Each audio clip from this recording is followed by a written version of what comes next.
All right, guys, so for this one, they give us the value for the distributed load at 3,000 newtons per meter.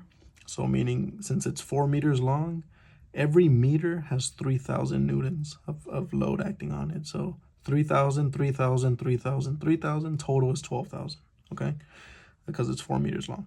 So 3 times 4, 12,000, boom, just like that. So first step is always with the free body diagram, right? I'm sure you guys are kind of familiar at this point in the course. Let's kind of see what's going on, okay? This is a roller, okay? So it can move in this direction, but it can't move in this direction, okay? I don't want to say positive y because technically that's like away from our axis, so I just have this. And a reaction perpendicular to the direction of the beam, okay? 12,000, I just told you guys, W times length. Distributed load times length is equal to 12,000, right? And that's acting right at the center because it's a rectangle. If it was a triangle, it acts 1/3 away from the biggest height or 2/3 away from the smallest side of the triangle. And then it gets a little more complicated after that, but just FYI. In this case, 12,000 going straight down the middle, 4 meters, right down the middle is 2 meters away, okay? And then this is a pin, so it has an X and Y component. There's a reaction for X and Y. Now, normally there wouldn't have been, but because this one's going to have to get broken up into an X and Y component, BX is going to exist. If this was perfectly straight with a roller pushing up, kind of like here, then BX would have been 0. But because it's slanted, now we have to deal with this, and kind of messes up our day a little bit, but nothing we can't handle. So let's go to the next step.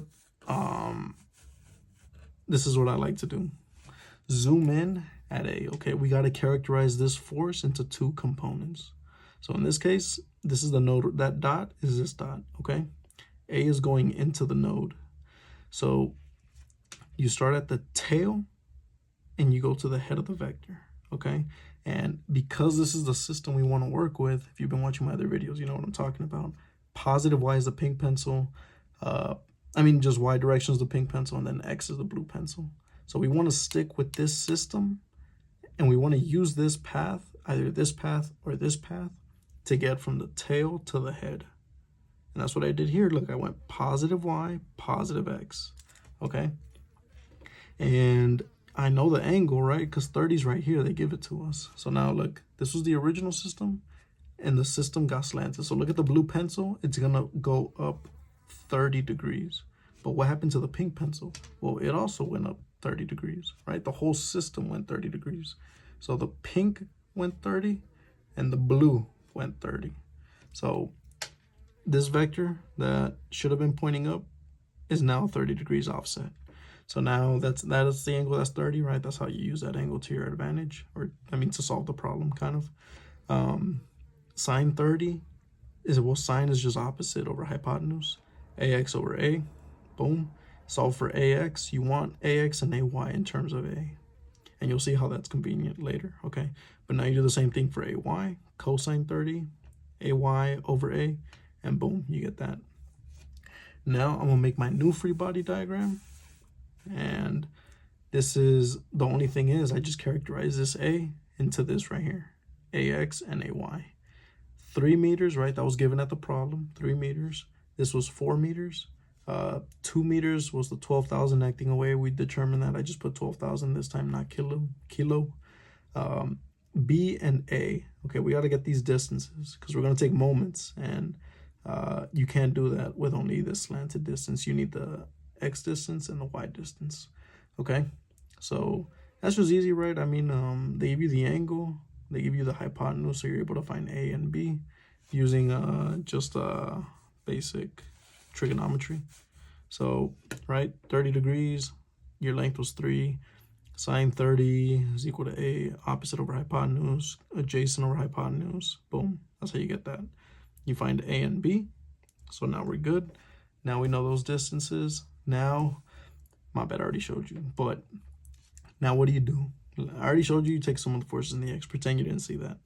Let's assume this was the exam. What would you do, right? You got some of the forces in the X, some of the forces in the Y, and some of the moments about any point. You could use those 3 to solve the problem. So which one are you going to use? This is what a lot of people don't tell you, right? It's like, well, they do, but sometimes you probably miss it or something. But what are you going to do? Let's do some of the forces in the y. Let's see, AY is going up. 12,000 is coming down. BY is going up. AX and BX are in the X direction. Those don't care, and there's nothing else. Well, AY and BY are unknown, so that's useless to me, right? I mean, I found AY in terms of A, but I don't know A, so it's useless. Let's do some of the moments about any point. Let's do some of the moments about A.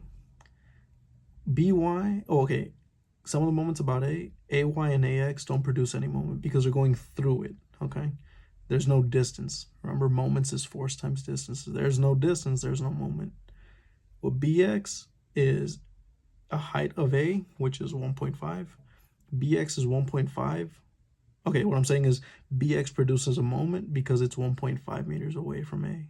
And BY produces a moment because it's 4 plus B, which is 2.6. So it's 6.6 meters away from A. So BY, these two produce a moment.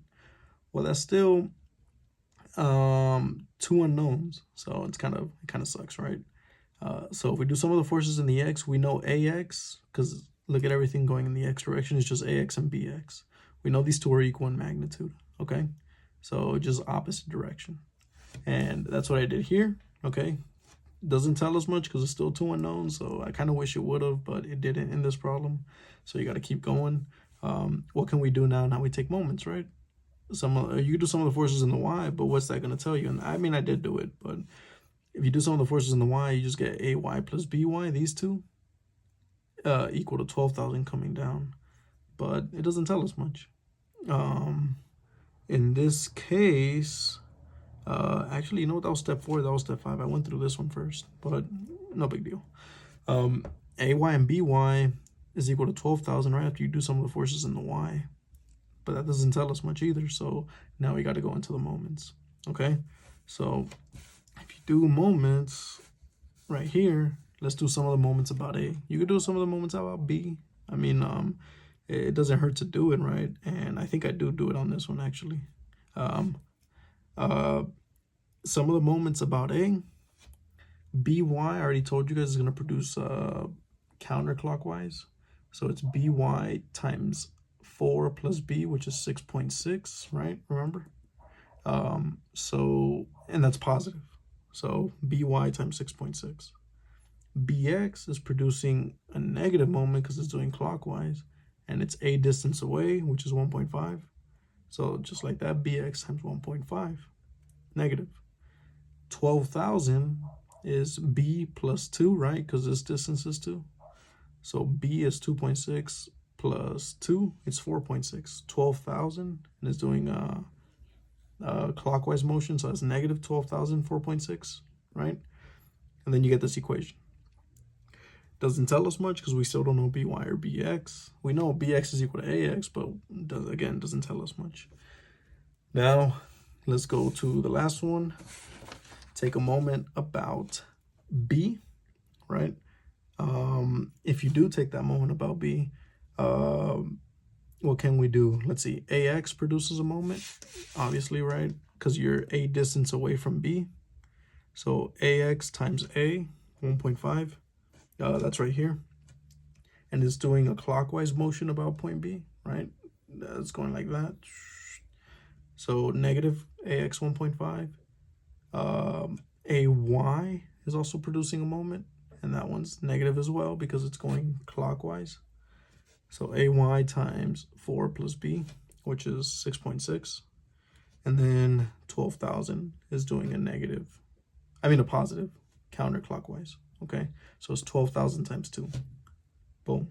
Now you get this equation.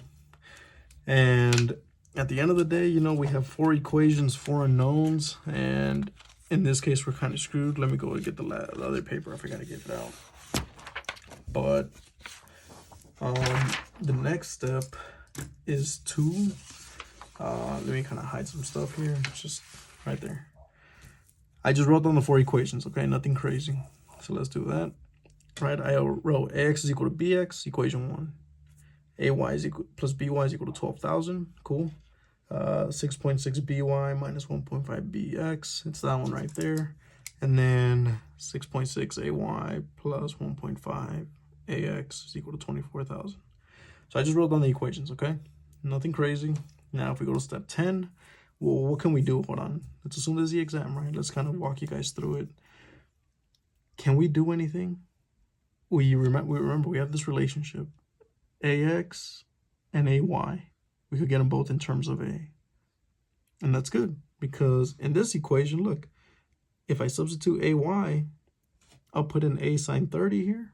Or I mean, a cosine 30, I'm sorry. And then for ax, I'll put in a sine 30. Now, these two terms will be in terms of a. So now I can solve for a. And that is exactly what we do, right? Equation 4, you just plug in ax and ay. There's ay right here. And that's ax. And then you're able to solve for a. Okay? And just do the math. It's all correct, I promise. So now that you have a, what can we do now? We can find ax and ay, right? I'm just kind of going with the flow.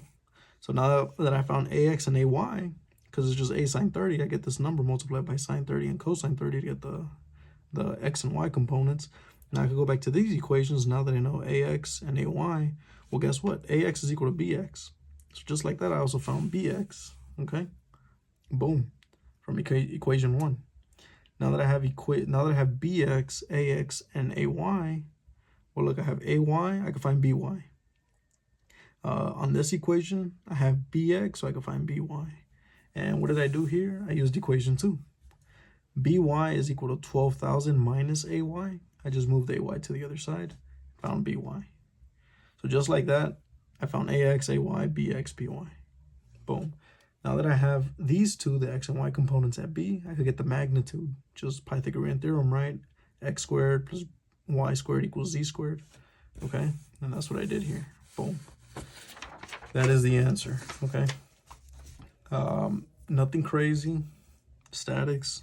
Very fun in my opinion, but I'm a nerd. So maybe that explains it. I hope this problem helped. Hopefully you were able to understand how to take moments. That's the biggest thing about these problems. You need to know what equation to use next. Either am I going to do forces in the x? Does it help me? No, it doesn't. Okay, forces in the y. Does that one help me? Too many unknowns. No, it doesn't. Some of the moments. Oh yeah, look, if I do moments, blah, blah, blah, all these forces are going through that node and I'm able to find one of the reactions. And that's the trick to these problems. Okay, you just got to be creative. But yep, that is the answer right there, okay?